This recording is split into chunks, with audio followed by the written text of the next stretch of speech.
Hello बच्चों, welcome to doubt not. कैसे हो आप सभी? Hello ji, hello, good evening, good evening, good evening ji, good evening. आप सभी का बहुत बहुत स्वागत है। Hello dream AIIMS, hello Raghavendra, Anuj, Neeraj, Vimal, Vivek, Mirza, Darshan, आकांक्षा।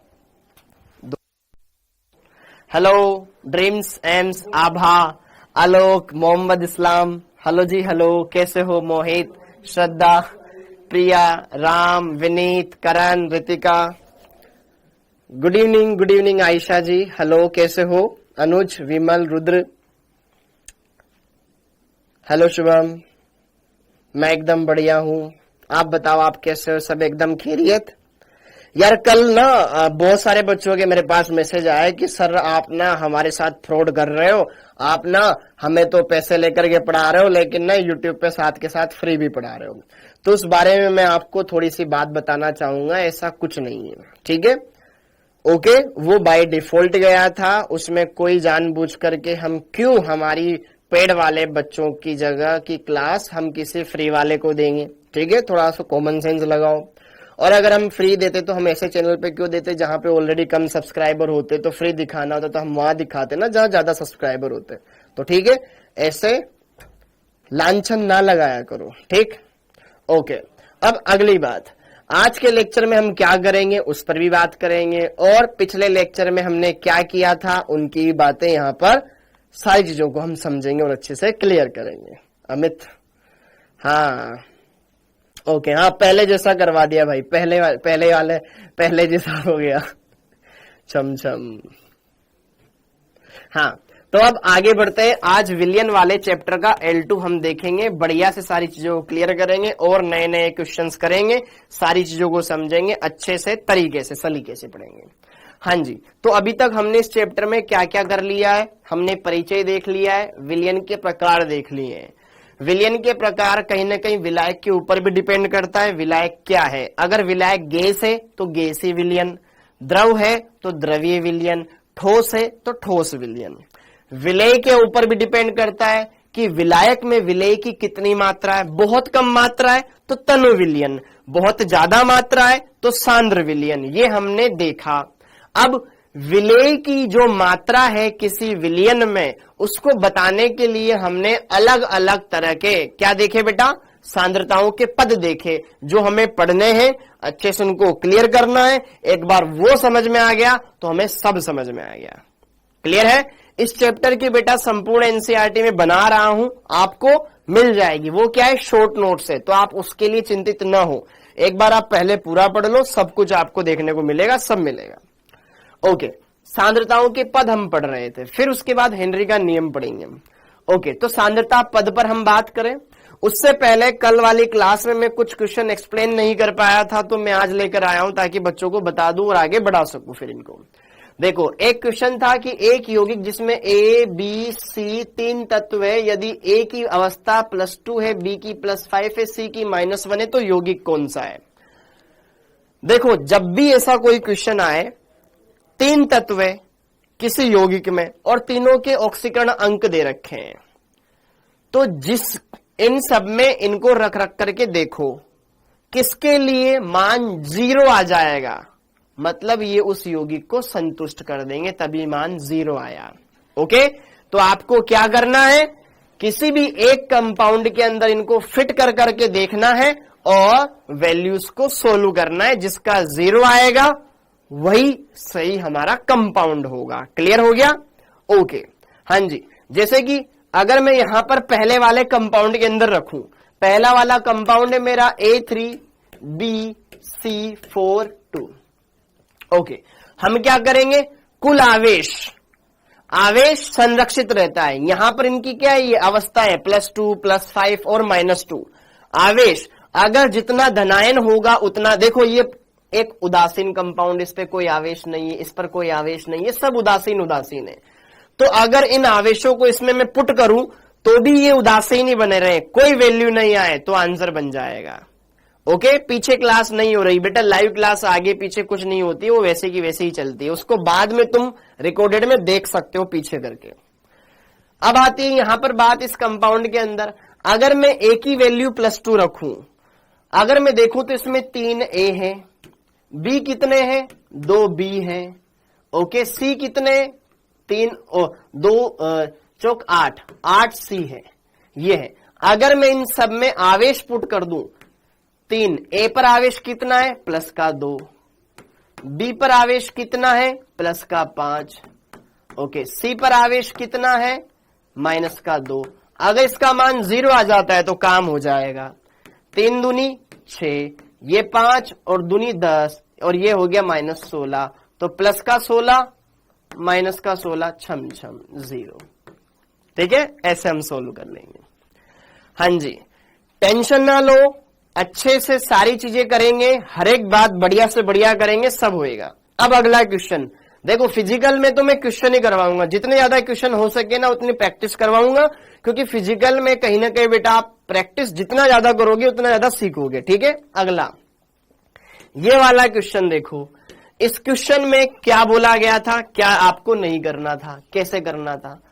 10 ग्राम 90% शुद्ध चूना पत्थर को गर्म करने पर एनटीपी पर CO2 का आयतन आपसे पूछा गया था। तो भाई पहली बात तो आपको ये पता होना चाहिए, चूना पत्थर का सूत्र होता है CaCO3। जब CaCO3 को गर्म करोगे तो आपको क्या मिलेगा, CaO मिलेगा प्लस CO2 मिलेगा।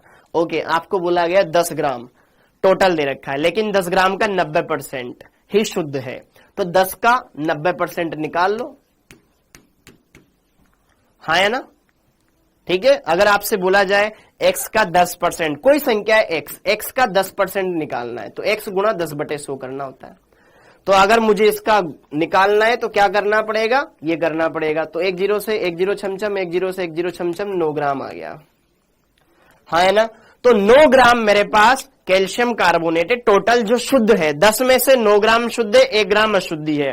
ओके, उसको हटाओ, ये प्रतिशत शुद्धता आ गई। ओके, 9 ग्राम यहां पर हमारे पास ये चीज है। ओके, अब प्रतिशत शुद्धता, जैसे कि ये 90% शुद्ध है, सर शुद्धता प्रतिशत शुद्धता कैसे ज्ञात करें, तो अनुकूल बटा कूल। अनुकूल शुद्ध पदार्थ की मात्रा 9 थी, सैंपल की मात्रा 10 थी, तो ऐसे तो करा था हमने, अनुकूल बटा कुल गुणा 100। तो यहां पर इसको जैसे सोल्व करते कितना आ जाता, 90%। तो देखो अगर 9 ग्राम है तो 90% आ ही रहा है, जो कि वहां पर है। ठीक है, तो कोई दिक्कत इसमें नहीं होनी चाहिए। तो 9 ग्राम इसका भार आया। अब अभिक्रिया को बैलेंस करें तो 1 1 1, ये इनके शास्त्रों में लिखा हुआ है कि 1 मोल को तोड़ोगे तो 1 मोल ये बनेगा, 1 मोल ये बनेगा। अच्छा, तो हमें ग्राम में भार दे रखा है, तो क्यों ना मैं इसके मोल निकाल लूं। तो मोल्स ऑफ CaCO3, तो CaCO3 का भार कितना होता है बेटा, अणुभार होता है इसका 100, तो ये हो जाएगा 9/100, 9/100। ठीक है, अच्छा 1 मोल से 1 मोल बन रहा है, तो जितने मोल CaCO3 के आएंगे उतने ही मोल CO2 के आएंगे। Are you getting my point. 1 mole जब ये खर्च होएगा तो इसका 1 मोल बनेगा। अगर मान लो इसके 1/9/100 मोल है, तो उसके भी तो 9/100 ही मोल रहा होगा। तो यार अतः डायरेक्ट लिख रहा हूं मैं, मोल्स ऑफ CO2 भी कितना होगा, 9/100 होगा। मोल पता चल गया, 1 मोल का भार होता है, अच्छा आयतन पूछा है ना, 1 मोल का आयतन कितना होता है, 22.7, तो जितना मोल आया उसका आयतन निकाल लो। ओके, ये इतना मोल आ गया, हाँ जी, इसलिए आयतन, इसलिए एनटीपी पर आयतन, आयतन 9/100 गुणा 22.7, 22.4, इसको सोल्व कर लो और आंसर आ जाएगा। और इसका आंसर है बेटा ऑप्शन नंबर 2। ओके सर, मैंने आज ही कोर्स ज्वाइन करा है, मैं नीट निकाल सकता हूं, बेटा निकाल सकते हो, अभी तो टाइम है अपने पास। ठीक है, बार बार एक जैसे कमेंट मत करो, मैं आपकी भावनाओं को समझ सकता हूं। आप अभी नए नए आए हो तो आपको लग रहा होगा कि हाँ सर, मैं आप मेरी बात तो सुनो, कम से कम मैंने पैसा दिया है। तो बेटा मैं आपको ये बोल देता हूं कि आपका पहली बात तो बहुत बहुत स्वागत है। ठीक है, आपको अच्छे से पढ़ना है, हर एक चीज को ढंग से देखना है, अच्छे से क्लियर करना है। बेटा अभिक्रिया संतुलित है, अभिक्रिया संतुलित है, 1 calcium 1 calcium, 1 carbon 1 carbon, 3 oxygen 3 oxygen, तो संतुलित करने की क्या जरूरत है। अभिक्रिया टेलीग्राम आईडी बेटा कामेश जांगड़े, ठीक है। ओके, तो इसको अगर सोल्व करोगे तो आपके पास ये आंसर चमक जाएगा। कैलकुलेशन आराम से करा करो, ठीक है, कैलकुलेशन में मिस्टेक नहीं करने का, कैलकुलेशन में मिस्टेक नहीं करने का, ठीक है। 22.4 दे रखा है बेटा, 9 से गुणा करोगे कुछ वैल्यू आएगी, बटे में 100 है तो ये वाला आ जाएगा। ये 9/100 गुणा 22.4 लिखा हुआ है तो इसका आंसर ये बन जाएगा। अब आगे की बातों पे चर्चा करते हैं, अब आगे की बातों पर चर्चा करते हैं, आज के लेक्चर को समझते हैं। हाँ जी, इतनी बातें क्लियर हो गई बच्चों? तो आई होप इतना हमने देखा था पिछले क्लास में, जो मैंने आपको बता दिया। अब आगे की बात। अच्छा एक बात और यार, एक बात और, मेरे पास ना लगभग हर दिन बेटा, मैं आपसे बोल देता हूं मेरे खुद के अंदर की बात, मेरे पास डेली के डेली बेटा, डेली कम से कम 100 से 150 मैसेज आते हैं। ओके, तो मैं हर एक मैसेज का रिप्लाई दे पाऊं, मेरे लिए भी थोड़ा बहुत असमर्थता रहेगी इसमें। मैं चाहता हूं मैं रिप्लाई दूं, मैं हर एक बच्चे का रिप्लाई नहीं दे पाऊंगा, क्योंकि यार मेरे को भी अपना खुद का पर्सनल टाइम स्पेंड करना होता है, ठीक है। मैं देता हूं, हर एक बच्चे का रिप्लाई देता हूं अच्छे से, ओके, चाहे वो इंस्टाग्राम पर हो, चाहे टेलीग्राम पर हो, कुछ बच्चे व्हाट्सएप पर भी ऐड है उनका, कुछ बच्चे कॉल करते हैं। ओके, मैं कॉल तो उठाता ही नहीं हूं, बहुत अवॉइड करता हूं, क्योंकि मैं उस टाइम पर या तो कुछ काम करता रहूंगा, या खाना खा रहा हूंगा, या कहीं पर भी कुछ कर रहा होगा। ओके, तो डेली इतने मैसेज आते हैं, और एक बच्चा कम से कम 4 से 5 डाउट डेली की डेली भेजता है।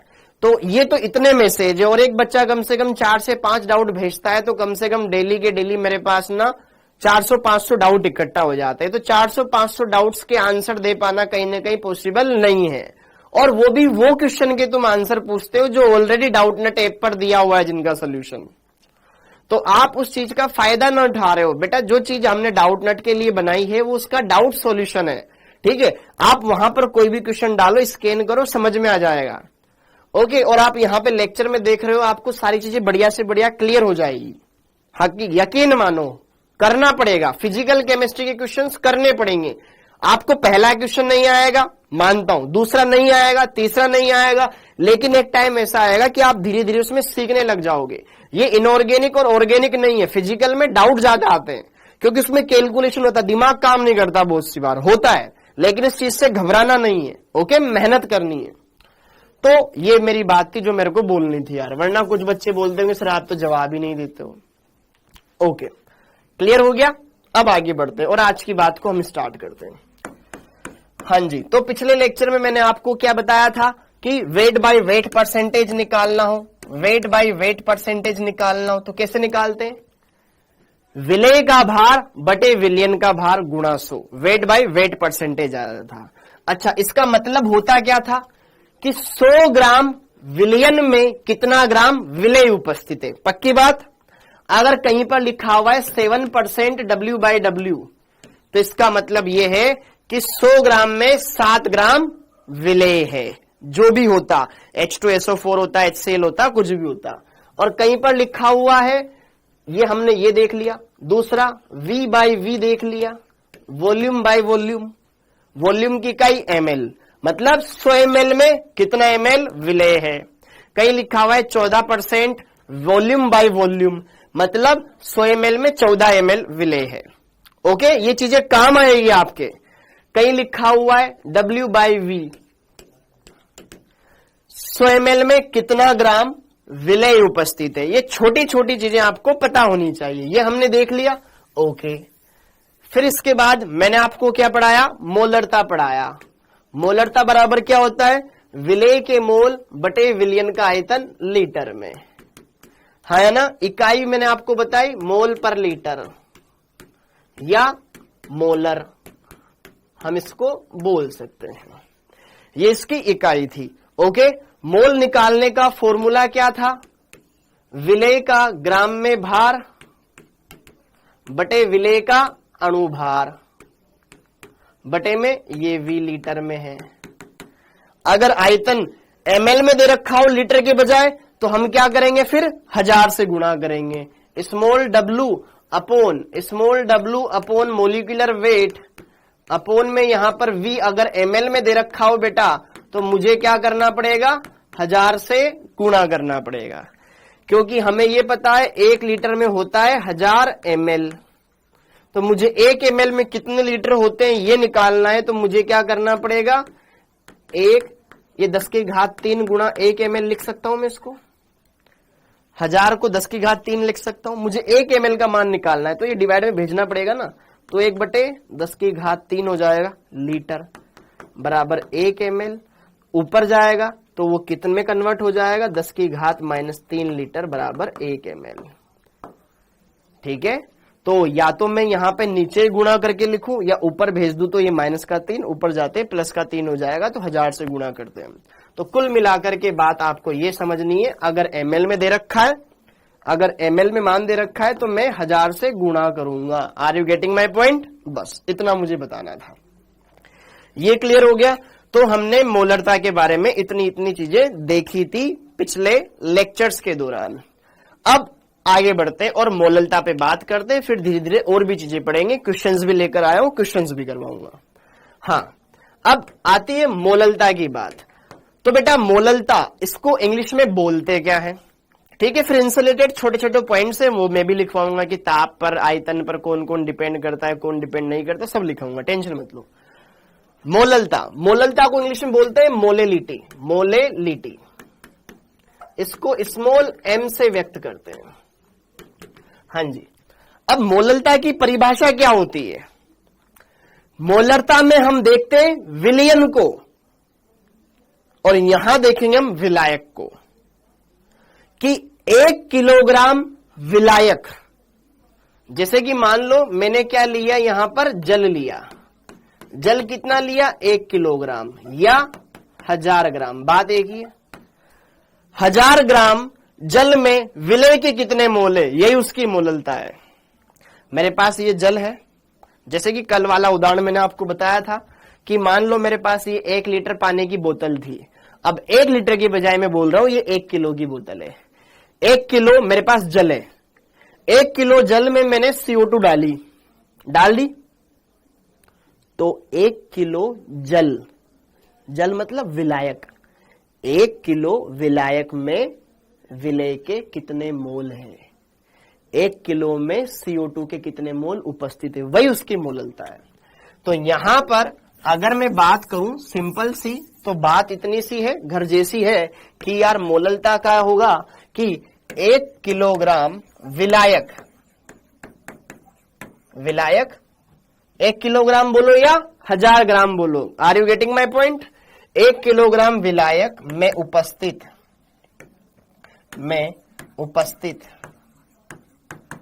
विलय के मोलों की संख्या, विलय के मोलों की संख्या ही विलयन की मोलरता कहलाती है। ठीक है, इसको स्मॉल m से दर्शाते हैं बेटा, मोलरता कहलाती है। अर्थात मोलरता बराबर विलय के मोल बटे विलायक का भार। पहले आयतन आया था विलयन का, ऊपर आ जाएगा विलय के मोल बटे में आएगा विलायक का भार।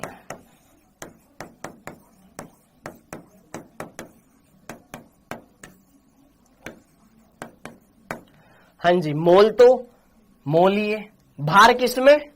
पहले आयतन लीटर में लिखते थे और भार यहां पे आएगा किलोग्राम में, केजी में।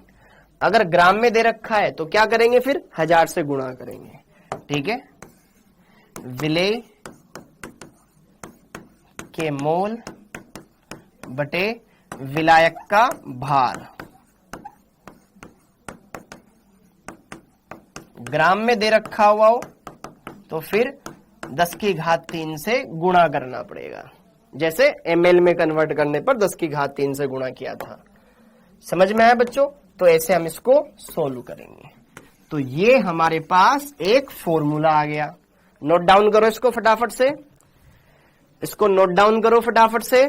तो मोलरता स्मॉल m से व्यक्त करते हैं, तो स्मॉल m बराबर हम क्या लिख सकते हैं, विलेय के मोल, स्मॉल n विलेय के लिए इस्तेमाल किया था, विलायक का भार W, अणुभार नहीं, कैपिटल W, बड़ा W, ये विलेय के मोल बटे विलायक का भार, ठीक है, ओके।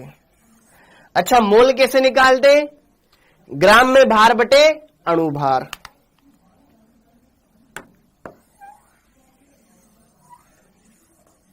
हाँ जी, स्मॉल m बराबर क्या हो जाएगा, मोल बटे विलायक का अणुभार, कैपिटल W है।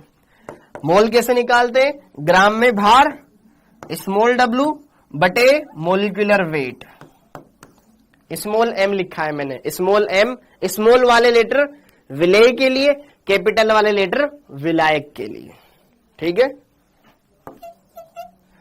ये आ गया, समझ में आ गया बेटा, ये केजी में।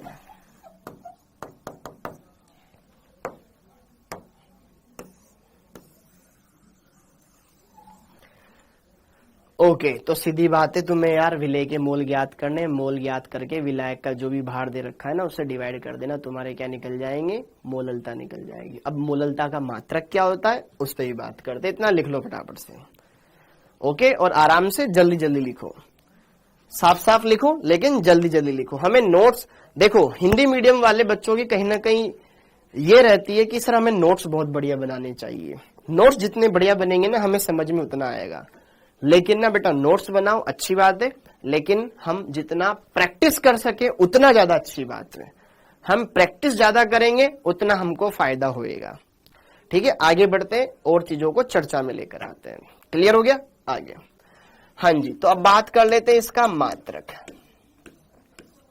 मात्रक क्या होता है यार, देखो ऊपर मोल है, नीचे भार है किलोग्राम में, तो मोल पर किलोग्राम, मोल प्रति किलोग्राम, वहां मोल पर लीटर आया था, यहां मोल पर किलोग्राम आएगा, तो यहां पर इसका मात्रक हो जाएगा बेटा मोल पर किलोग्राम, समझ में आ गया, या फिर मोलल, या फिर मोलल, या फिर मोलल, जैसे पहले मोलर था यहां मोलल, मोलल स्मॉल m,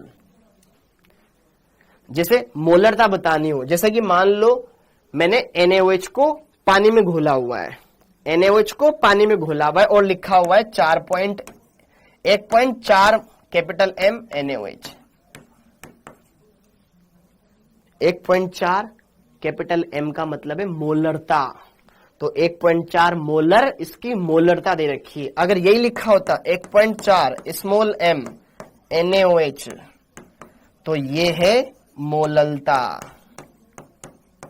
कुछ बच्चों को नहीं पता होगा, ये है मोलरता, तो दिमाग में बिठा लेना, क्लियर, ओके। तो किलोग्राम, मोल प्रति किलोग्राम बोलो या मोलल बोलो, वो मोललता की इकाई होती है, समझ में आ गया, पक्का। अब इस पर कुछ क्वेश्चन कर लेते हैं, इस पर कुछ क्वेश्चन कर लेते हैं, पक्का, आओ चलो इन पर क्वेश्चन लगा लेते हैं, कहां गया, ये रहा, हाँ जी, हाँ क्वेश्चन को जरा देखो समझो, मैंने आपको होमवर्क में दिया था, ठीक है, जिन्होंने कर लिया बहुत बढ़िया बात है, जिन्होंने नहीं किया इधर देखो सॉल्यूशन। सबसे पहले क्वेश्चन में गिवन डेटा को लिखो, 2.5 ग्राम इथेनोइक अम्ल दे रखा है, इथेनोइक अम्ल का फॉर्मूला भी दे रखा है इन्होंने, कितनी अच्छी बात है, नहीं दे रखा होता तो खुद को याद होना चाहिए था।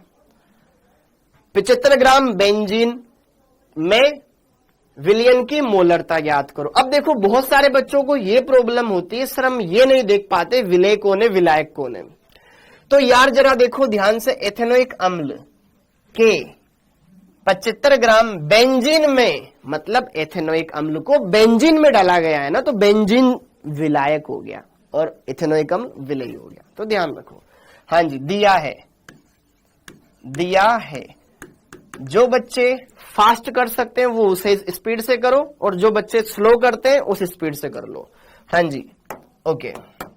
तो दिया क्या है, इथेनोइक अम्ल का भार, इथेनोइक अम्ल का भार। ठीक है, क्या दे रखा है बेटा? 2.5 ग्राम दे रखा है, पक्का? ओके। बेंजीन का भार दे रखा है। अच्छा, इसका अणुभार भी लिख लू क्या साथ के साथ, क्योंकि वो काम आएगा, मोललता ज्ञात करते हैं तो। हाँ जी, एवं एथेनोइक अम्ल क्या होता है? CH3COOH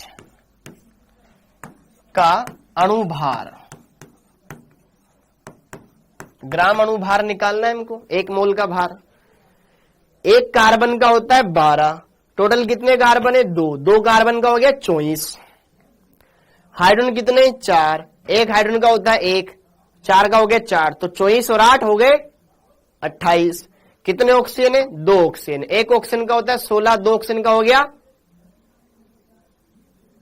32, तो 32 और 28 60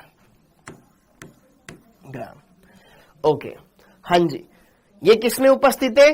75 ग्राम बेंजीन में उपस्थित है। हाँ जी, बेंजीन में उपस्थित। तो बेंजीन क्या हो गया मेरे लिए? विलायक। बेंजीन का भार बराबर कितना? 75 ग्राम। हाँ है ना? ये बेंजीन का भार कैपिटल W, ये इसका भार स्मॉल w, यस और नो? ये विलेय का भार, ये विलायक का भार, दंडन अडंडन, और ये इसका विलेय का अणुभार small MWT, molecular weight. Okay, clear है बच्चों? हमें ज्ञात क्या करना है? ज्ञात करना है, इतना तो क्वेश्चन ही नहीं जितना मेरे को इसमें लिखना पड़ रहा है यार। ज्ञात करना है मोललता। हाँ जी, तो मोललता का सूत्र लगाओ सिंपल सा, डायरेक्ट हम जानते हैं। मोललता बराबर क्या होता है? विलेय के मोल बटे विलायक का भार। विलेय के मोल बटे विलायक का भार किसमें? किलोग्राम में होना चाहिए भाई साहब। ओके, विलेय के मोल, विलेय के मोल तो डायरेक्ट नहीं दे रखे, लेकिन मुझे विलेय का ग्राम में भार बटे अणुभार दे रखा है, तो क्यों ना मैं उसके मोल निकाल लूं बेटा। विलेय का ग्राम में भार दे रखा है 2.5 बटे उसका अणुभार दे रखा है 60, तो विलेय के मोल बटे विलेय का अणुभार, विलेय का ग्राम में भार बटे अणुभार, क्या मोल निकल गए? डिवाइड विलायक का भार, विलायक कौन है? बेंजीन, उसका भार कितना? 75, किसमें? ग्राम में। तो ग्राम में है तो क्या 1000 से गुणा करना पड़ेगा गुरुजी, बस इसको सोल्व करना है, काम हो जाएगा। दशमलव हटाया, 1 0 यहां लगाया, ठीक है। ये बटे में है बेटा, तो बटे में तो नीचे आ जाएगा, ये राशि बटे में, देखो भाग में, तो ये 60 गुणा 10 बटे में आ जाएगा, तो ऊपर बच गया 25 और 1000 जो ऊपर था, और बटे में क्या बचा? ये 600 और 75, डंडना डंडन, ये बटे में था, ठीक है। दशमलव हटाया, चाहो तो आप उसको वहां देखने में थोड़ा आपको अजीब लग रहा होगा कि सर ना ये यहां पे कैसे लग गया, ठीक है, देखने का फर्क है, ये यहां लगा दिया, बस खुश। 60 नीचे उतार लिया, 600 हो गया। ओके, कैलकुलेशन थोड़ा स्पीड बढ़ाओ आपकी। 25 तिया 75, 2 0 से 2 0 छम छम, 3 गुणा 6 18, 10 बटे 18, ठीक है, 10 बटे 18 हो गया। 10 बटे 18 कितना होता है? 5 बटे 9। इसको सोल्व कर लो, यही 5 बटे 9 कितना होता है? 0.5, 0.5 मोलल, यही आ गई तुम्हारी मोललता।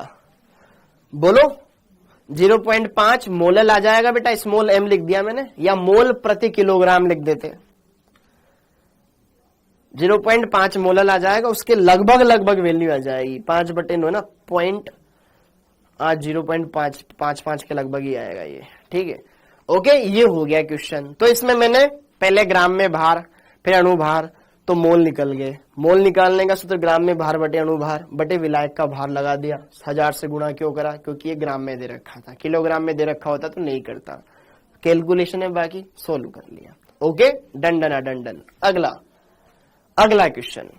अगला क्वेश्चन, अब ना थोड़ा सा अपन डायरेक्ट कर लेते हैं, क्यों हर बार इतना टाइम लगाए। एक जलीय विलयन का, लेकिन तरीका पूरा वैसे है ना, वो पूरा तरीका था। अब अपन चाहेंगे तो थोड़ा फास्ट भी कर सकते हैं।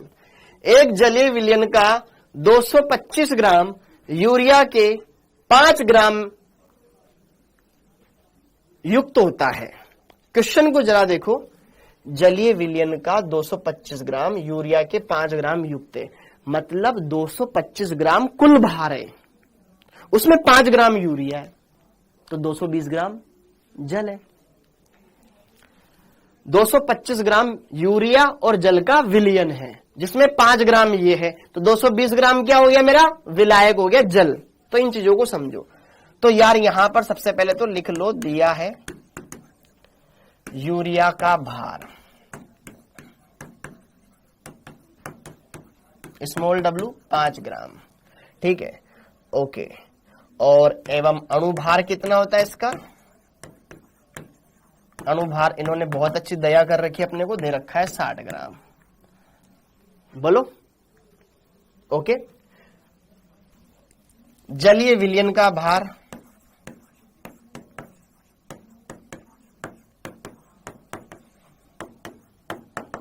225 ग्राम। ये क्या है? विलेय है। ये तो विलयन है। अब मुझे विलायक का भार चाहिए, क्यों? क्योंकि मुझे क्या ज्ञात करनी है? मोललता। मोललता के सूत्र में क्या आता है? विलायक का भार आता है डिवाइड में। तो चूंकि विलयन का भार बराबर होता है विलेय का भार प्लस विलयन का भार, सॉरी विलायक का भार।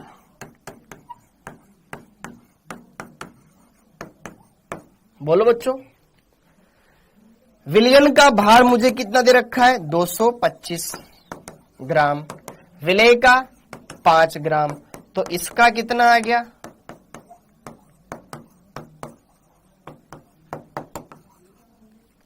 विलायक का भार आ गया मेरे पास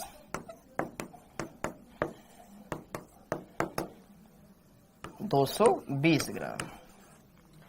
ओके, ये विलायक का भार आ गया। तो बस अब मैं डायरेक्ट सूत्र में वैल्यू पुट करूंगा, कोई ज्यादा खोल के लिखूंगा नहीं। मैं यहां बता देता हूं, मोललता ज्ञात करने का सूत्र विलेय के मोल, ये मोललता है, ठीक है, बटे विलायक का भार। ये विलेय के मोल बटे विलायक का भार, किसमें? किलोग्राम में रखना है। दिया किसमें? मगर ग्राम में दे रखा है, तो 1000 से गुणा करेंगे, ठीक है, केजी में लिख देता हूं भैया एक एक डिटेल, क्योंकि बच्चे ना फिर बाद में मात्रकों में गलती करते हैं। तो अतः मोललता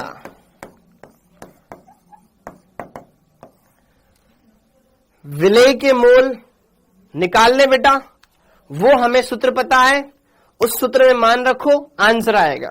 मोल ज्ञात करने का सूत्र ग्राम में भार बटे अणुभार।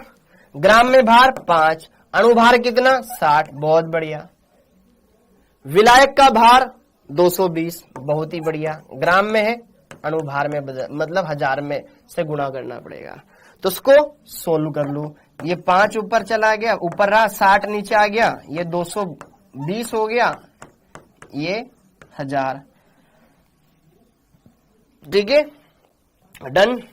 हाँ जी, 1 0 से 1 0 कट गया, फिर 1 0 से 1 0 कट गया, तो ऊपर हो गया 50, नीचे हो गया 22 गुणा 6। ऊपर हो गया 50, नीचे हो गया 22 गुणा 6। Are you getting my point?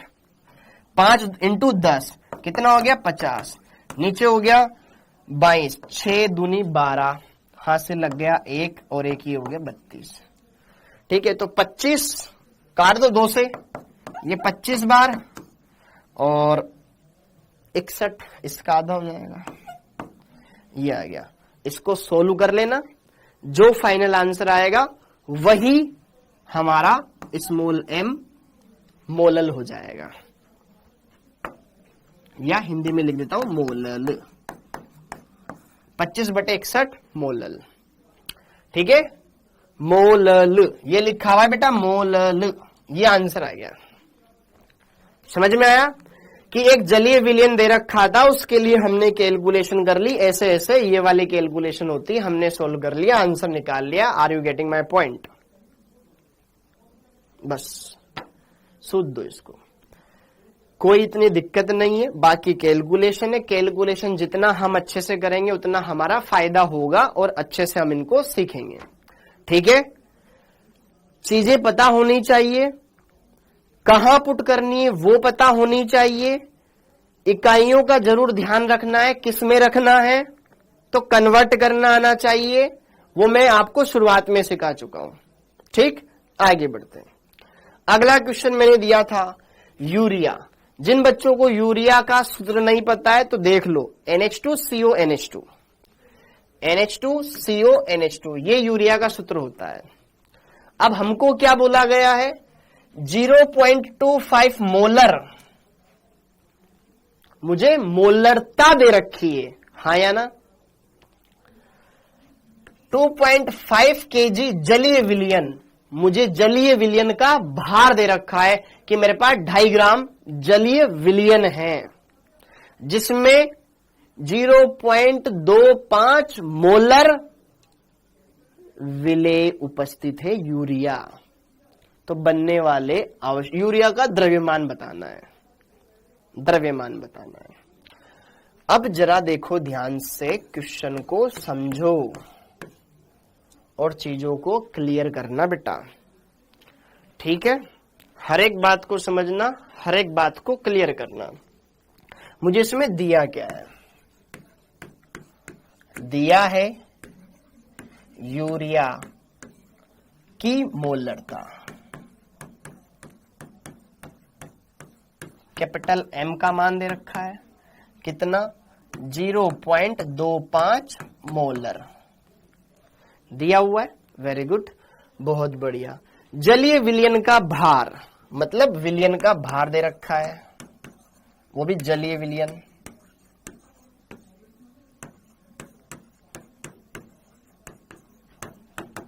दो 2.5 kg। 1 किलो में होते हैं 1000 ग्राम, 2 किलो में 2000 ग्राम और 2.5 किलो में 2500 ग्राम। ये ग्राम में कन्वर्ट कर लिया।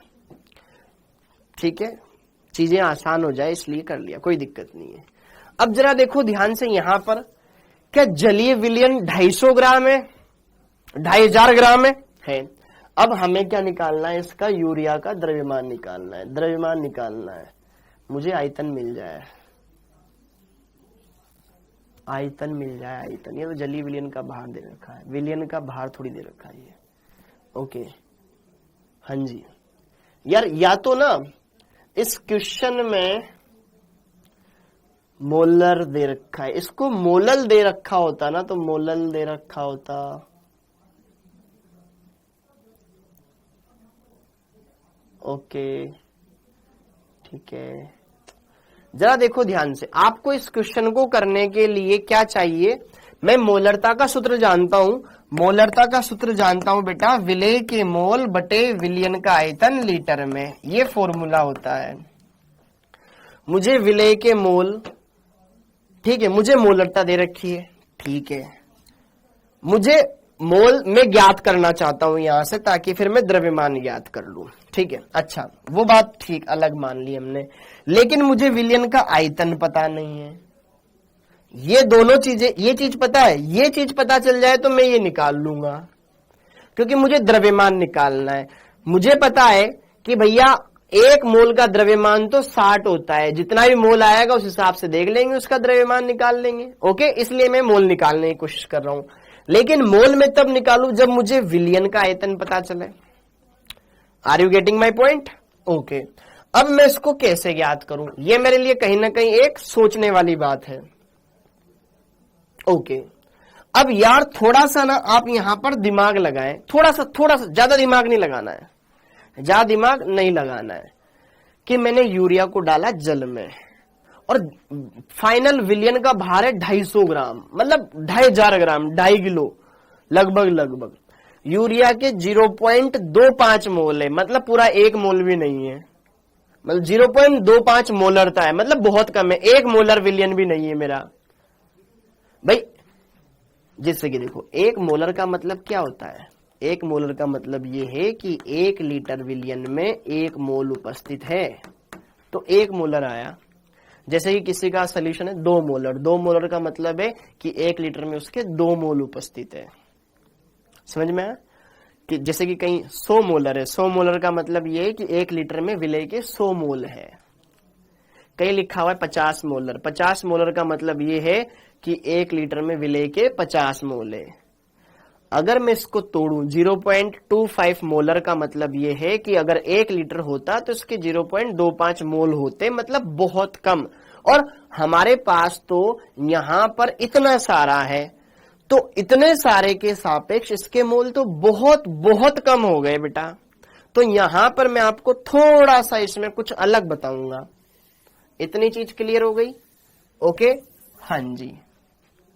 हमें जलीय विलयन का भार पता चल गया, हमें भार से मतलब नहीं, उसके आयतन से मतलब था, तो हमारा काम हो जाता। ठीक है, ओके। अब जरा देखो ध्यान से, चूंकि जलीय विलयन बहुत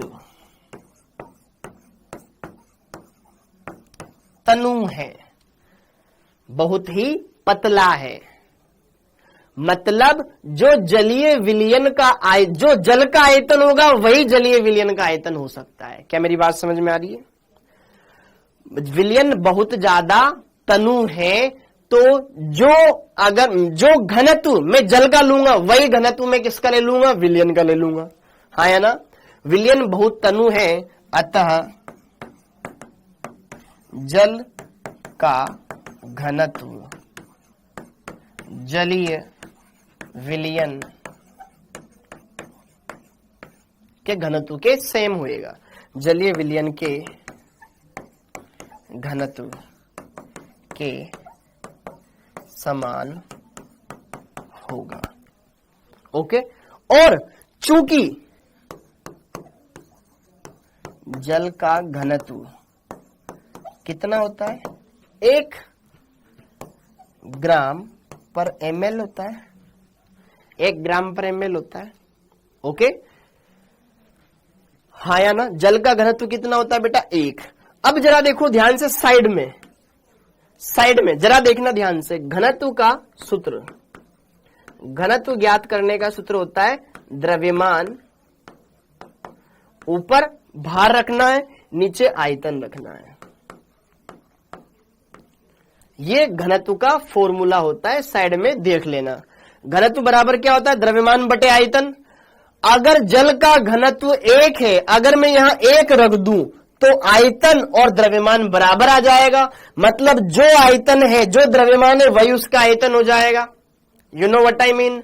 मतलब अगर यह 1 हो जाए, ये 1 कब आएगा? जब ऊपर जो मान होगा वही मान नीचे, ऊपर 5 तो नीचे भी 5, कटकुटा के 1 आ जाएगा, ऊपर 100 तो नीचे भी 100, कटकुटा के 1 आ जाएगा, ऊपर जो भी संख्या वही नीचे संख्या हो, मतलब अगर जो द्रव्यमान हो वही आयतन हो तभी तो 1 आएगा।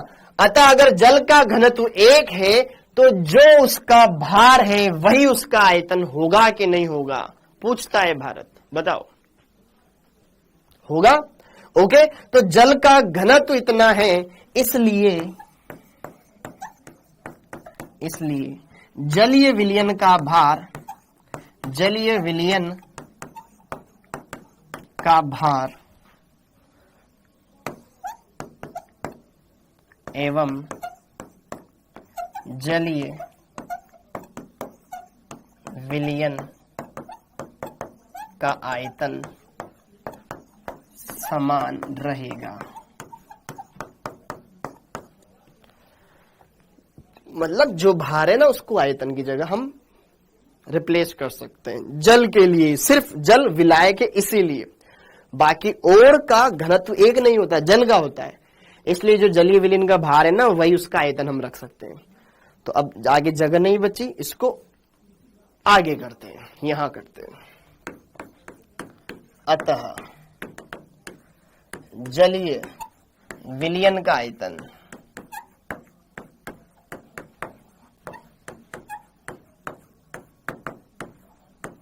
250 ml हो जाएगा, 2000 ml हो जाएगा।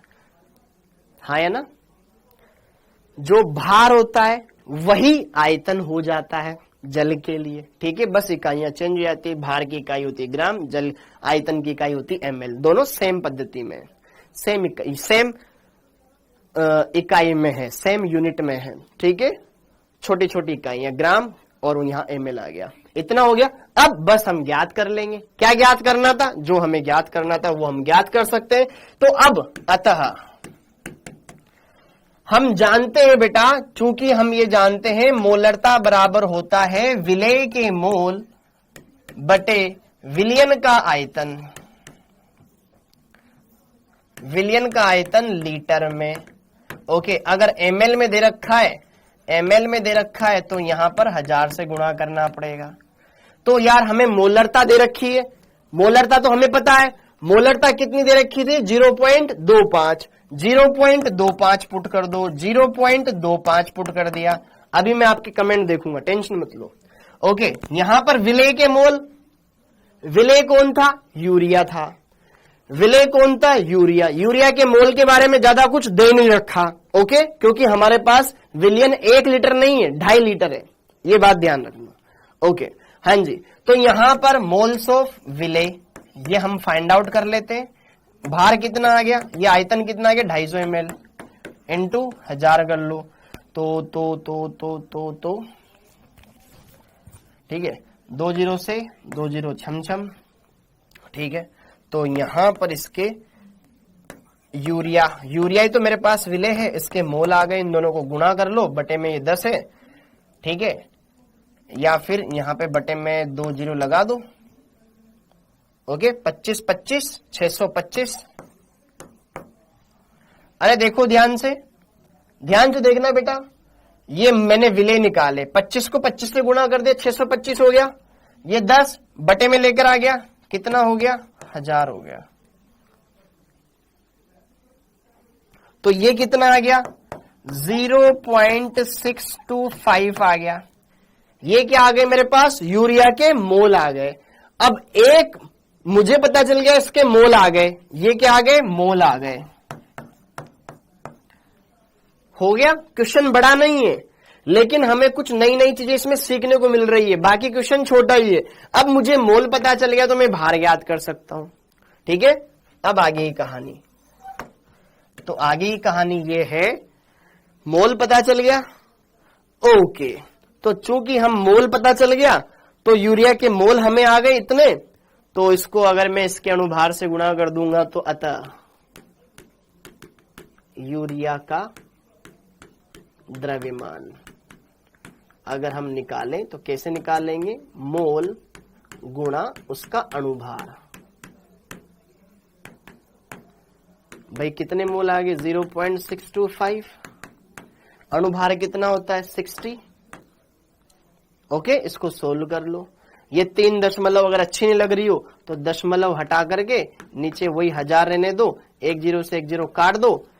ठीक है, ऊपर हो गया 62.5, इसको 6 से गुणा कर दो, 6 पंजे 30, हासिल लग गया 3, 12 3 हो गए 15, हासिल लग गया 1, 18 और 1 हो गया 19, ना 37 बटे 100। इसको सोल्व करोगे 37.5 ग्राम आ जाएगा, 37.5 ग्राम आ जाएगा। एक बार मैं आपके कमेंट देखना चाहूंगा इस क्वेश्चन पर, आपकी राय क्या है। हाँ जी, हाँ जी, क्लियर हो गया।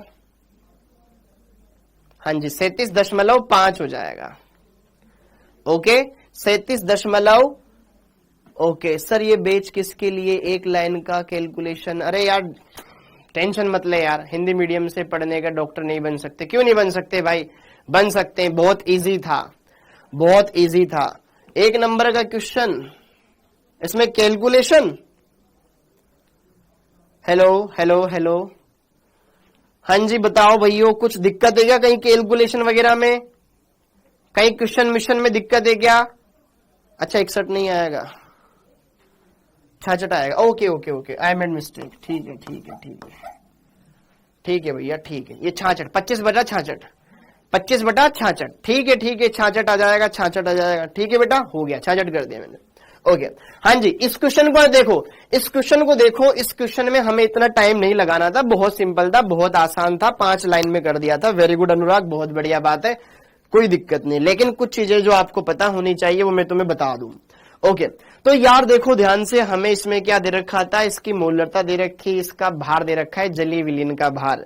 ओके और जरा देखो ध्यान से, ये बहुत कम इसकी मोलरता दे रखी है, तो मतलब विलयन तनु है। तनु विलयन के लिए क्या होगा कि जो जल का घनत्व होता है वही जलीय विलयन का घनत्व हो जाएगा। जल का घनत्व 1 होता है, अर्थात जो जलीय विलयन का भार होगा वही जलीय विलयन का आयतन के बराबर रहेगा। तो हमने यहां पर क्या कर दिया, आयतन निकाल लिया। आयतन आ गया 2500 ml, तो आयतन से फिर हमने मोल निकाल लिए, मोल से हमने उसका अणुभार निकाल लिया। ठीक है ओके हाँ जी। 1 साल में नीट नहीं निकाल सकते यार? कैसे नहीं निकाल सकते यार? निकाल सकते हैं, अगर तुम्हारे अंदर पेशेंस है, अगर तुम चीजों को ढंग से पढ़ना जानते हो, अगर तुम हर एक तरीके से बेसिक क्वेश्चन कर रहे हो, तो फिर कोई दिक्कत नहीं आएगी। मुझे नहीं लगता फिर कुछ भी समझ नहीं आया। सचिन वर्मा जी बेटा, कैसे समझ में नहीं आएगा? अगर आप चीजों को ढंग से समझोगे नहीं तो। क्वेश्चन में जो जो चीजें दे रखी थी वो रख दे। तुझे क्या ज्ञात करना है? द्रव्यमान। अब द्रव्यमान कैसे ज्ञात करेगा? जब तक तुझे मोल पता न चल जाए। पहले मैंने मोल ज्ञात करा, मोल पता चल गया तो मुझे पता है 1 मोल का भार होता है, कहां गया 1 मोल का भार, इसका अणुभार होता है। अणुभार से मैंने गुणा कर दिया ताकि फिर मैंने उसको सोल्व करके निकाल लिया। थोड़ी मेहनत लगेगी, देखो यार मेहनत लगेगी। आईआईटी वाले ऐसे ही नहीं निकाल लेते, नीट वाले ऐसे ही सिलेक्शन नहीं हो जाता है। नीट और आईआईटी बेटा बोर्ड एग्जाम नहीं है यार। तुम्हारे बोर्ड एग्जाम में अगर 33% से ज्यादा परसेंटेज तुम्हारी बन जाएगी, तुम्हारा सिलेक्शन, तुम बोर्ड में पास हो जाओगे। लेकिन ये कंपटीशन है, 21-23 लाख बच्चे पेपर देते हैं, 23 लाख में से जो 50,000 होते हैं उन्हीं को कॉलेज मिलता है। तो सच्चाई को समझो, अभी तो 3-4 दिन ही हुए हैं। आगे बढ़ते हैं और इस क्वेश्चन को लगाते हैं बढ़िया से और थोड़ा स्पीड में करते हैं। अब इस क्वेश्चन को बेटा थोड़ा स्पीड में करते हैं, जल्दी खत्म करते हैं। हाँ जी सॉल्यूशन। अब देखो ध्यान से, वही चीज देखो आ गया ना यहाँ पे, 20% W/W, KI का घनत्व इतना दे रखा है, ये विलयन का घनत्व दे रखा है। ओके हो तो KI विलयन की मोललता ज्ञात करो, मोलरता ज्ञात करो, मोल अंश की गणना करो। तो यार सबसे पहले तो दिया है 20% W/W KI। इसका मतलब क्या है? 20% का मतलब W/W, मतलब अगर 100 ग्राम मेरा क्या होता, विलयन होता, तो उसमें 20 ग्राम यही है। अर्थात 100 ग्राम विलयन में 20 ग्राम KI उपस्थित है। तो KI बोले तो विलेय, जो हमने किसी विलयन में बना, कुछ मिलाकर के उसका विलयन बनाया होगा। अतः यहां पर आ गया मेरे पास KI का भार, कितना आ गया बेटा 20 ग्राम। हाँ जी विलायक का भार मोललता में काम आएगा, विलायक का भार निकाल लो, कितना आ गया 100 - 20 बोले तो 80 ग्राम। ये किसका आ गया? विलायक का भार आ गया। ये विलेय का भार, ये विलायक का भार आ गया। तो यहां से क्या मैं मोललता निकाल सकता हूं? हाँ निकाल सकता हूं। बस विलेय के मोल मुझे ज्ञात करने हैं और इससे डिवाइड कर दूंगा, मैं निकाल लूंगा। लेकिन मोललता में अब देखो ध्यान से, चलो कर ही लेते हैं। सबसे पहले मोललता, मोललता ज्ञात करनी है। विलेय के मोल मतलब मोल्स ऑफ KI बटे विलायक का भार। विलेय के मोल, विलेय का मोल ज्ञात करना है तो विलेय का ग्राम में भार, ग्राम में KI का ग्राम में भार। सीधा लिख दूं 20 बटे अणुभार। KI का अणुभार अगर मैं बात करूं,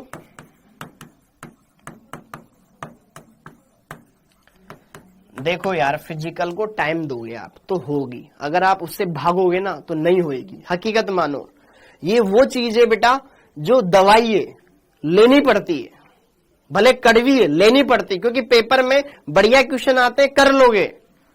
ठीक है, KI का अणुभार पोटेशियम का होता है बेटा 39 और आयोडीन का होता है 127। नहीं याद हो तो धीरे धीरे याद रखने की कोशिश करो।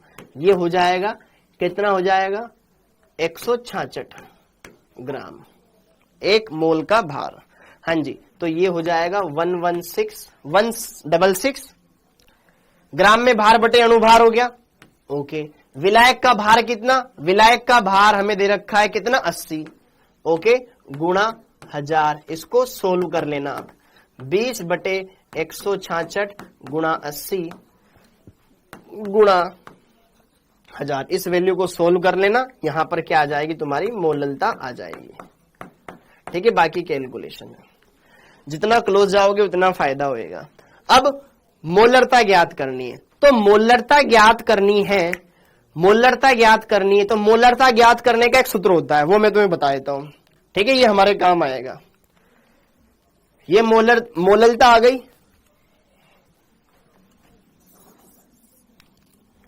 ये मोललता आ गई, इतना मोलल। अब मुझे क्या ज्ञात करनी है, मुझे मोलरता ज्ञात करनी हो तो कैसे ज्ञात कर सकते हैं, तो मोलरता ज्ञात करने के लिए अब हम बात करते हैं मोलरता।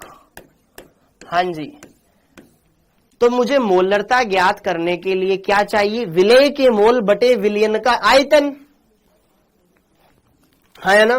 तो मोलरता का सूत्र होता है विलेय के मोल बटे विलयन का आयतन। लेकिन मुझे आयतन तो दिया ही नहीं है, लेकिन मुझे विलयन का घनत्व दे रखा है। देखो, जलीय KI का घनत्व मतलब जल में KI है उसका घनत्व, मतलब जलीय विलयन का घनत्व दे रखा है, हाँ या ना। जलीय विलयन का घनत्व दे रखा है, तो जलीय विलयन का घनत्व अगर मेरे को दे रखा है तो क्या मैं आयतन निकाल सकता हूं क्या। जरा देखो, साइड में हम कर लेते हैं ये पार्ट, साइड में हम ये पार्ट कर लेते हैं कि घनत्व अगर मेरे को निकालना दे रखा है और मुझे ये आयतन,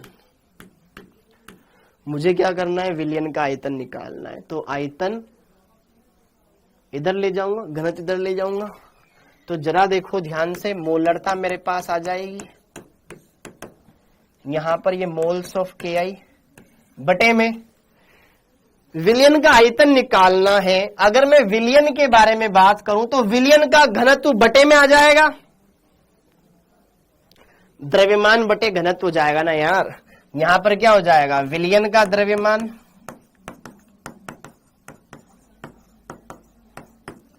बटे विलयन का घनत्व। ओके, ये घनत्व पलट करके ऊपर चला जाएगा, बस वैल्यू पुट कर दो। मोल कितने आए थे अपने पास, 20 बटे 160, 20 बटे 166 सॉरी। विलयन का द्रव्यमान 100 ग्राम था, है ना। ये घनत्व पलट करके ऊपर जाएगा, कितना दे रखा है, 1.202। ये ग्राम में था, किस में था, ग्राम में था, तो किससे गुणा करेंगे, 1000 से गुणा करेंगे। इसको सोल्व करना है, आंसर आ जाएगा, सोल्व करना है, आंसर आ जाएगा। ठीक है, थोड़ा सोल्व कर दूं, दशमलव हटाया, 3 जीरो लगाया, 3 जीरो से 3 जीरो छम छम, ऊपर क्या बच गया 20, ये 160 नीचे लटका दो, ये 100 और ये 1202, इसको सोल्व करना है बेटा। ठीक है, 20 पंजे 100, तो ऊपर बच गया 1202, नीचे क्या बच गया 166 गुणा 5। थोड़ा सा सोल्व कर लेना, आ जाएगा, इतना टफ नहीं है। ये आ गई तुम्हारे पास मोलरता। मोलरता किस में आती है, मोल प्रति लीटर में। ये आ गई मोल प्रति लीटर में मोलरता। मोलरता ज्ञात कर ली। देखो मेरे को आयतन चाहिए था, तो मैंने आयतन को इधर लाया, घनत्व को डिवाइड में कर दिया। तो विलयन का द्रव्यमान बटे विलयन का ही घनत्व। विलयन का द्रव्यमान मेरे पास कितना था, 100 था। कैसे, 20% W/W से, अर्थात 100 ग्राम विलयन में 20 ग्राम ये उपस्थित है। तो 100 ग्राम मेरा विलयन का भार हो गया, जिसमें विलय कितना है, 20 ग्राम है। तो क्लियर हो गया। तो यहां पर मैंने कहा गया वो, हाँ ये करा ना,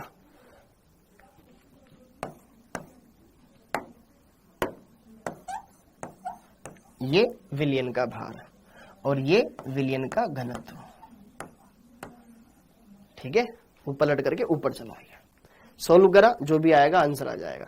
अब अगला हमसे क्या पूछा गया है, मोल अंश। मोल अंश, मोल अंश के बारे में हमसे बात करी गई है। तो मोल अंश क्या होता है इसके बारे में भी हम चर्चा कर लेते हैं, वैसे आगे हम करेंगे, अभी कर लेते हैं यार, इसी में सारा टाइम निकल गया। हाँ जी,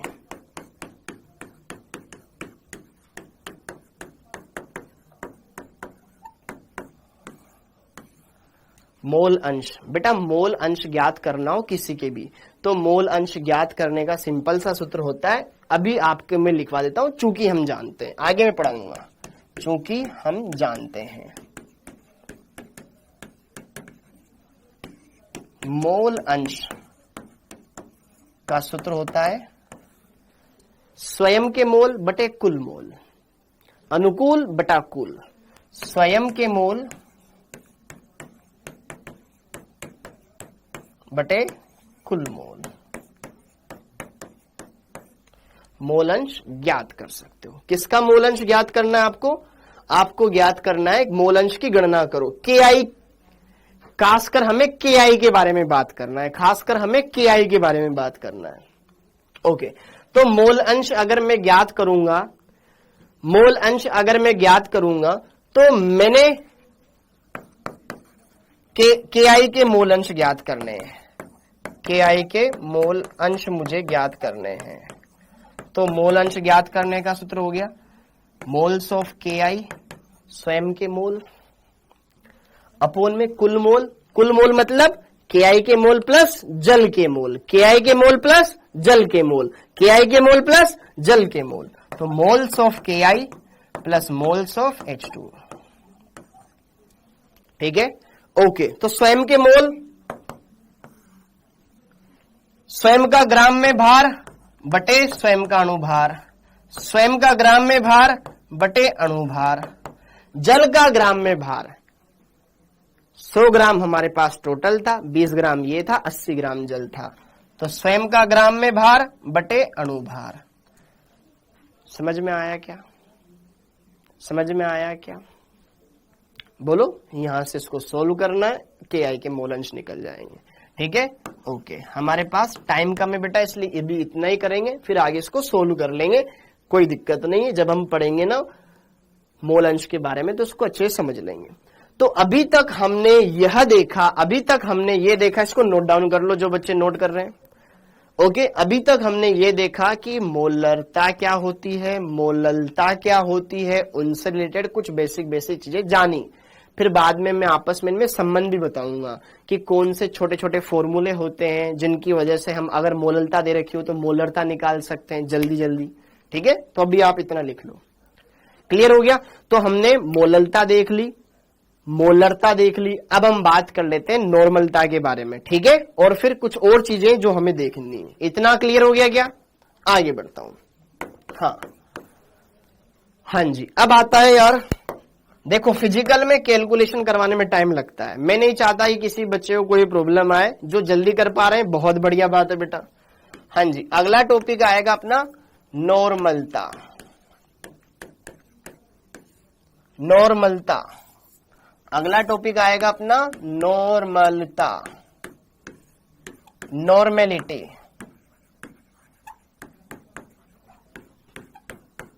कैपिटल N। अब नॉर्मलता होता क्या है, ये भी विलयन के बारे में बात करेगी, विलायक के बारे में बात नहीं करेगी। 1 लीटर मेरे पास, वापस से वो बोतल लेके आया, मान लो ये 1 लीटर पानी की बोतल है। 1 लीटर पानी में 1 लीटर जलीय विलयन है मेरे पास, मान लो ये 1 लीटर विलयन है। इस 1 लीटर विलयन में विलय के उपस्थित ग्राम तुल्यांकों की संख्या। अब ये ग्राम तुल्यांक क्या शब्द है, नया होगा, एक बार मैं लिखवा देता हूं फिर समझाता हूं। 1 लीटर विलयन में उपस्थित विलय के ग्राम तुल्यांकों की संख्या ही क्या कहलाती है? मोल, नॉर्मलता कहलाती है। देखो ध्यान से, 1 लीटर विलयन में उपस्थित विलेय के ग्राम तुल्यांक, विलेय के ग्राम तुल्यांकों की संख्या, ग्राम तुल्यांकों की संख्या विलयन की नॉर्मलता कहलाती है।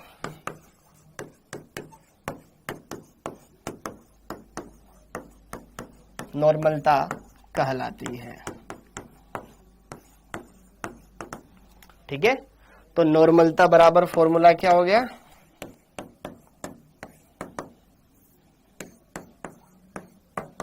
नॉर्मलता को कैपिटल एन से लिखते हैं बेटा। ठीक है, ओके। नॉर्मलता का सूत्र क्या हो गया, विलेय के ग्राम तुल्यांक बटे विलयन का आयतन। विलेय के ग्राम तुल्यांक, विलेय के ग्राम तुल्यांक बटे विलयन का आयतन, विलयन का आयतन, ये इसे हम ज्ञात करेंगे। अब ग्राम तुल्यांक कैसे ज्ञात करते हैं? हां जी, ये ग्राम तुल्यांक क्या शब्द है? विलयन का आयतन तो हमें पता है, जो कि हम लीटर में रखेंगे। अब यार ये ग्राम तुल्यांक कैसे ज्ञात करते हैं, इस पर भी मैं आऊंगा और ना मैं रिपीट करवाऊंगा, टेंशन मत लो। जितना भी मैंने आज पढ़ाया है, जो जो कैलकुलेशन करवाई है, मैं रिपीट करवाऊंगा, टेंशन ना लो। किसी बच्चे को लग रहा हो ना सर आप जल्दी पढ़ा रहे हो, ऐसा नहीं है, आराम से पढ़ा रहा हूं। बस मैं चाहता हूं कैलकुलेशन ना कर ले, खुद से सीखे तो ज्यादा फायदा होएगा, क्योंकि हमने आज पढ़ा नहीं है। तो जब तक अगर मैं कुछ पढ़ाता नहीं हूं ना, तो मुझे ऐसा लगता है कि आज मैंने कुछ करवाया ही नहीं है, तो इसलिए। हाँ जी, विलेय के ग्राम तुल्यांक बटे विलयन का आयतन। अब ग्राम तुल्यांक निकालते कैसे हैं? तो ग्राम तुल्यांक ज्ञात करने का सिंपल सा सूत्र है, विलेय का ग्राम में भार बटे उसका तुल्यांकी भार, जो मैंने पहले पढ़ाया था तुम्हें। हाँ जी, ये एक फॉर्मूला। अगर तुम्हें ग्राम तुल्यांक पता है, ये पता है, डायरेक्ट इनका अनुपात निकालो, नॉर्मलता निकाल सकते हो।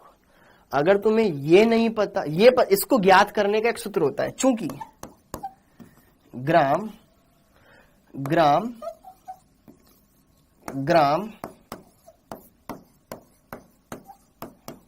तुल्यांक ज्ञात करने का एक सूत्र होता है बेटा, ग्राम में भार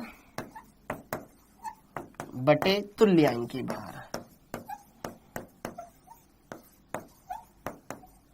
ग्राम में भार को W से व्यक्त करते हैं, तुल्यांकी भार को E से व्यक्त करते हैं। यस और नो? ग्राम तुल्यांक ज्ञात करने का सूत्र होता है ग्राम में भार बटे तुल्यांकी भार। किसके लिए बात कर रहा हूं मैं? विलेय के लिए। तो विलेय का ग्राम में भार बटे विलेय का तुल्यांकी भार रख दो, यहां पर आंसर आ जाएगा नॉर्मलता का। देखो अगले पेज पर, तो नॉर्मलता का एक फॉर्मूला और आने वाला है बेटा,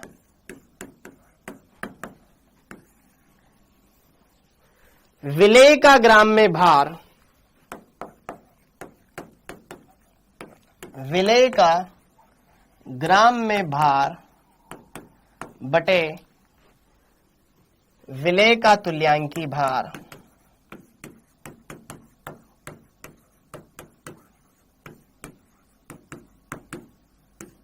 इनटू विलयन का आयतन।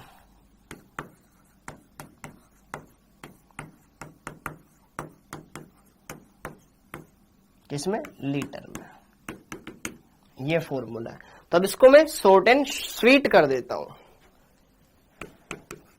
नॉर्मलता बराबर ग्राम में भार W, तुल्यांकी भार E, आयतन V।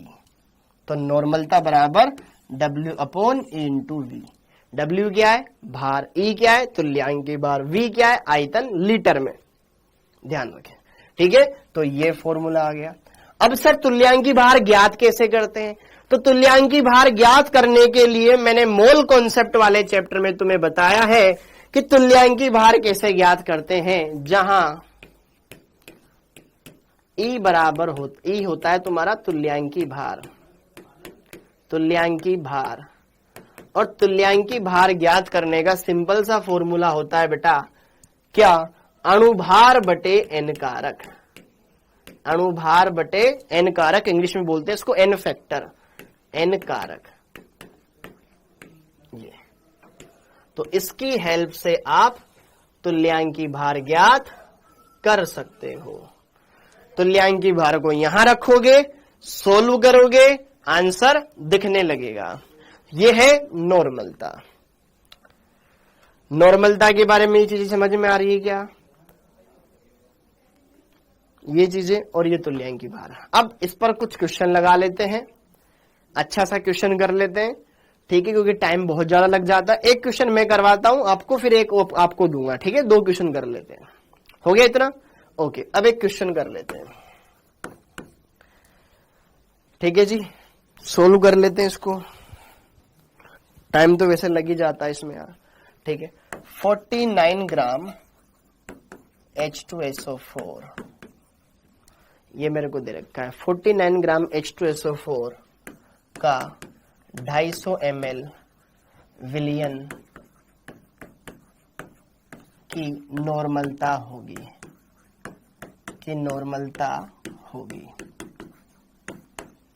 ये करके बताओ। बेटा जिन बच्चों ने तुल्यांकी भार शब्द पहली बार सुना है, मैं उनको बोल दूं कि ये मैंने मोल कॉन्सेप्ट में पढ़ा दिया है। अगर कोई बच्चा अभी आजकल में ज्वाइन हुआ है तो वो क्या करे, उस वाले लेक्चर को देख ले, आपको मोल कॉन्सेप्ट के अंदर तुल्यांकी भार समझ में आ जाएगा, ठीक है? हाँ जी।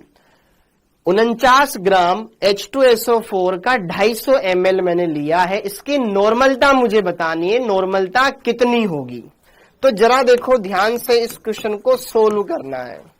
तो मुझे दिया हुआ क्या है, उन चीजों को देख लो। दिया क्या है? H2SO4 का ग्राम में भार, H2SO4 का 250 ml विलयन, मतलब H2SO4 किसी विलायक के अंदर उपस्थित, जैसे कि जल, मैंने जल लिया, जल में H2SO4 डाला, उसका ये विलयन है जिसमें 49 ग्राम H2SO4 है। तो यहां पे जरा देखो ध्यान से, H2SO4 का भार कितना दे रखा है तुम्हें? 49 ग्राम दे रखा है। अणुभार, इसका अणुभार भी लिख लो, काम आएगा, ठीक है? अणुभार काम आएगा क्या? आएगा। H2SO4 का अणुभार, 1 मोल का भार। हाइड्रोजन का 1 होता है, 2 हाइड्रोजन है, 2, फिर सल्फर का 32, 4 ऑक्सीजन है, तो 4 गुणा 16, इसको सोल्व करोगे आ जाएगा 98 ग्राम। ये अणुभार आ गया। हाँ जी। विलयन का आयतन दे रखा है, विलयन का आयतन दे रखा है कितना? 250 ml। नॉर्मलता ज्ञात करना है। चूंकि नॉर्मलता बराबर क्या होता है?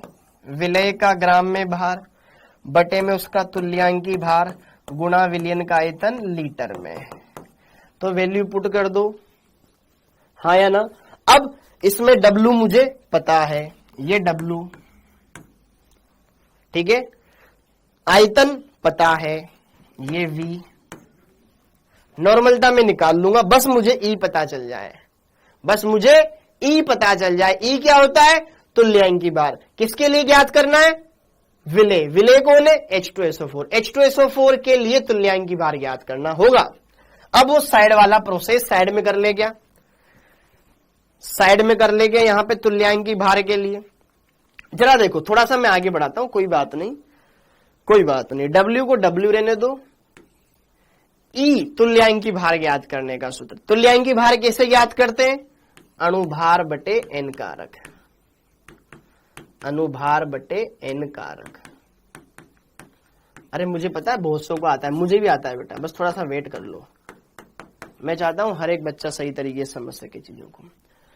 हाँ, अब इस सूत्र में मुझे सारे मान रखने, आंसर आ जाएगा। अब ये N कारक कैसे ज्ञात करते हैं, ये भी तो एक समस्या है।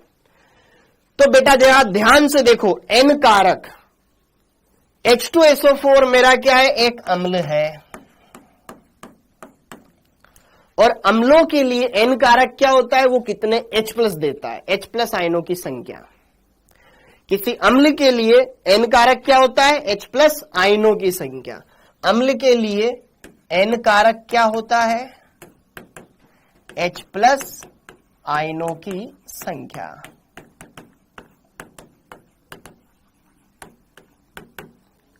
H2SO4 दो H प्लस आयन देता है, जैसे इसको जल में डालते हैं ना, दो H प्लस आयन देता है। इसके पास देखो दो हाइड्रोजन है, तो इसके लिए दो N कारक का मान हो जाएगा। तो N कारक कितना आ गया मेरे पास? 2। अलग से दिखा था, वही लिख दिया मैंने। हाँ जी, ग्राम में भार 49, अणु भार 98, 98 बटे 2 इंटू आयतन 250 ml। कितने से गुणा करेंगे? 1000 से। क्यों? क्योंकि ml में दे रखा है। 250 का 4 गुणा 1000। ठीक है, ये हो गया 49, ये कट गया तो कितना आ गया? एक नॉर्मल, एक नॉर्मल, एक नॉर्मल, हाँ या ना? एक नॉर्मल आ गया। डन। एक नॉर्मल क्या आ गया? मेरी नॉर्मलता आ गई। ओके, अच्छा मैंने एक चीज नहीं लिखवाई, उसके लिए मैं माफी चाहूंगा। मात्रक, ये जगह बेटा आपके खाली हो ना, तो मात्रक के लिए लिख लो कि नॉर्मलता का मात्रक क्या होता है। ये क्वेश्चन तो हमने कर लिया, लेकिन आप नॉर्मलता का मात्रक क्या होता है ये भी तो जान लो।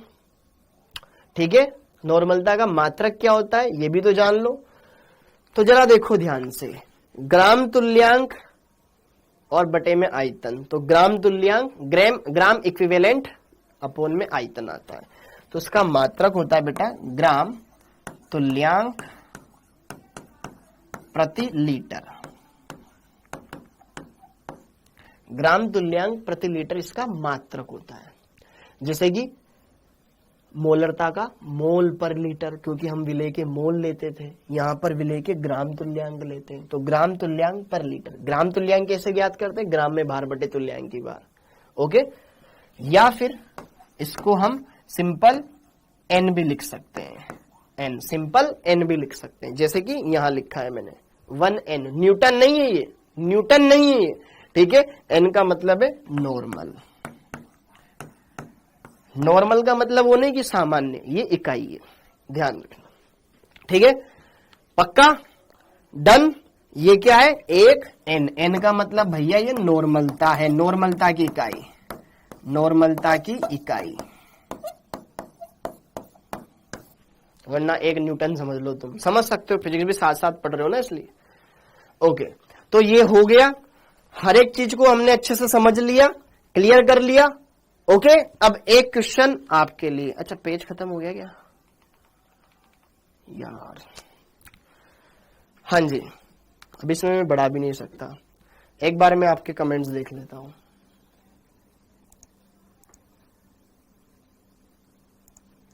हाँ सर, 4 होगा ना, 4n होगा क्या?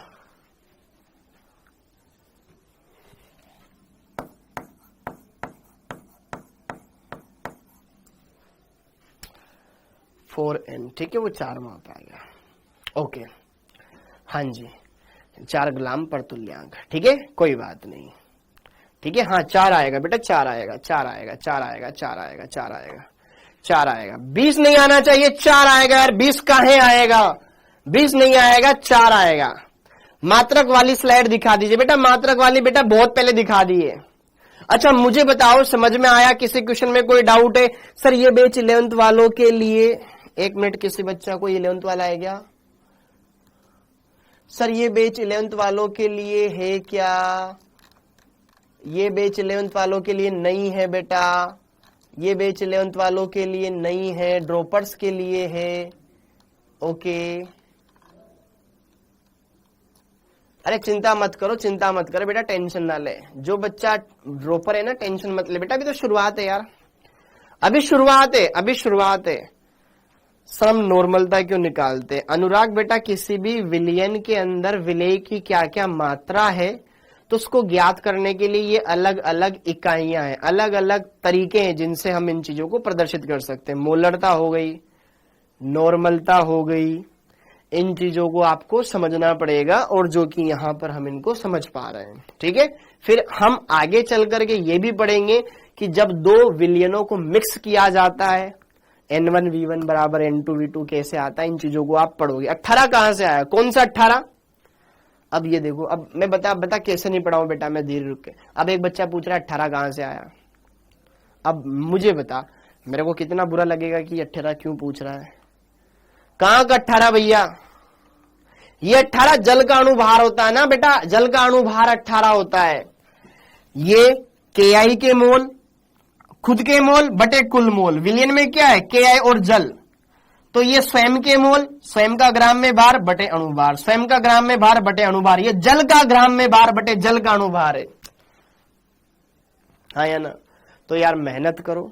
अब एक बच्चा बोल रहा है मोटिवेट करो, मोटिवेट करो। यार मोटिवेशन ना खुद से आना चाहिए। जब हमारी फिजिकल को देख करके फटती है ना, फिर मोटिवेशन नहीं आता है। हमें किसी भी चीज को देख करके ये सोचना है ये मेरे को करना है, ये मेरे को करना है, किसी भी हाल में करना है। आज मेरे को डर लग रहा है लेकिन एक दिन होएगा, उससे बड़ा मोटिवेशन नहीं है। आप अपने घर वालों की स्थिति को देखो कि यार मुझे करना है, मुझे कुछ बनना है, उससे बड़ा कोई मोटिवेशन नहीं है। ओके, तो आपको बेटा फर्स्ट में 66 आएगा। यहां पर आपको जो डर लगता है ना, उस डर से बाहर निकलो। ओके, पता नहीं क्यों होता है बेटा। देखो फिजिकल में यार, अगर मैं खुद की बात करूं सर, अगर सर फर्स्ट क्वेश्चन में 66 नहीं आएगा, 66 नहीं आएगा क्या? इसमें 66 नहीं आएगा क्या? क्या आएगा 66? मोल अंश क्या होता है? मोल अंश, अच्छा मोल अंश के बारे में बेटा पेज खत्म हो गए। स्वयं के मोल बटे कुल मोल, स्वयं के मोल बटे कुछ मोल। सर हमसे क्वेश्चन नहीं लग पा रहे हैं यार। क्वेश्चन ना एक दिन में नहीं लगता, टाइम लगता है चीजों को होने में। आप एक बार दोबारा से कोई भी लेक्चर अगर आप देख रहे हो, समझ में नहीं आ रहा है, उसको दोबारा देखो, तिबारा देखो, अभी टाइम है यार। चीजों को ढंग से करने लग जाओ, अच्छे से होने लग जाएगा। अभी शुरुआत है, अभी धीरे धीरे चल रहे हैं, ठीक है। लेकिन हमें क्या करना है, हमें एग्जाम से पहले सिलेबस फिनिश करना है, तो बेटा आगे चल करके थोड़ी स्पीड भी बढ़ेगी। अभी तो अपने शुरुआती दिन है, और संडे को तुम्हारा टेस्ट है जिसमें मोल कॉन्सेप्ट आएगा पूरा, और सांद्रता वाले पद तक आएगा। आज जितना पढ़ाया उतना आएगा, ठीक है। संडे तक, संडे को आपका टेस्ट है। मैंने खुद ने क्वेश्चन बनाए बेटा, खुद ने डाले हैं 50 क्वेश्चन, वो आपको लगाने अच्छे से। मोल अंश का मतलब है स्वयं के मोल बटे कुल मोल, ठीक है। कहां गया?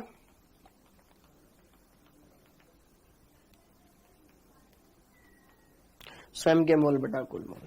सर क्वेश्चन के नोट्स अलग से बनाए क्या? सर मैं हो गया मोटिवेट यहाँ, अब खुद से पढ़ाई करूंगा। देखो यार, खुद से पढ़ाई करो। आपकी आर्थिक स्थिति क्या है वो आपको मोटिवेट करेगी। आपके दोस्तों की जलन वो आपको मोटिवेट करेगी, ठीक है। आपके दोस्त आपको जो ताना मारते हैं वो आपको मोटिवेट करेंगे। आपके रिश्तेदारों के लड़के जो कर रहे हैं वो चीज आपको मोटिवेट करेगी। तो कहीं ना कहीं ये चीजें आपके आसपास है, डिस्ट्रैक्ट बहुत होगे, बहुत चीजें हैं जो आपके आसपास हो रही है। आप का माहौल क्या है, उस माहौल को देख करके मोटिवेट होना यार, ठीक है। शेर और शायरियों में कुछ नहीं रखा है, वो तो मैं कितनी बोल सकता हूं, ठीक है। उससे कोई फर्क नहीं पड़ता, फर्क पड़ता है कि हम कितना अच्छे तरीके से कितना कर पा रहे हैं।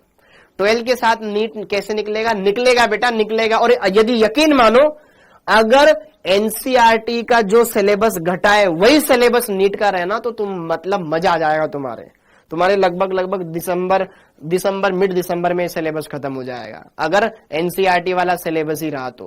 ओके, अगर फिर वो एनटीए ने अगर वो भी पढ़ाया तो अपन को पढ़ना तो पूरा पड़ेगा, लेकिन उन पे कम ध्यान देंगे, इस पे ज्यादा ध्यान देंगे। H+ कहां से आया? अरे भाई यार, कौन सी क्लास में हो तुम? अच्छा, कुछ इसमें 11th के कितने बच्चे, एक बार मेरे को ये बता दो। इसमें ऐसा कौन सा बच्चा है जो 11th का, एक बार लिख दो यहां पर। 11th का कौन सा, 11th के कोई बच्चे इसमें जो ये पूछ रहा है H2SO4?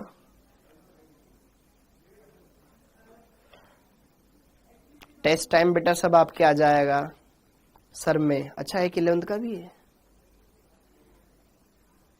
सर। मैं 12th में आ गया हूँ, वेरी गुड। 12th वालों की बात नहीं कर रहा, सिर्फ 11th की बात कर रहा हूँ। देखो कुछ बच्चे 11th में भी है यार, तो वो पूछ रहे हैं H+ कहां से आएगा। बेटा थोड़ा सा आपके क्लास में भी चल रहा होगा तो उसमें भी देख पाओगे, यहाँ धीरे धीरे आप समझ जाओगे। आगे चल करके अभी हम पढ़ेंगे कि H2SO4 ने 2 ही क्यों त्यागे, पढ़ेंगे हम आगे। ओके, आज इतना ही पढ़ेंगे बेटा, क्योंकि आज पेज ही खत्म हो गए ना, तो आज अपना लिमिट खत्म हो गया, ठीक है। अदरवाइज मेरे को इसको बंद करना पड़ेगा, फिर बहुत सारी चीजें हो जाएगी। तो आज इतना ही रखते हैं, आप आराम से रेस्ट करो, बाकी चीजें क्लियर कर सकते हो। एक क्वेश्चन मैं तुम्हें दे रहा हूं होमवर्क के लिए, उसको जरूर करना। वो क्वेश्चन क्या है? हाँ जी, एक क्वेश्चन में दे देता हूं HW, एक क्वेश्चन में दे देता हूं 150 ml N/7 H2SO4 में H2SO4 के विलयन में H2SO4 का द्रव्यमान बताओ। ये क्वेश्चन तुम्हें होमवर्क में करना है।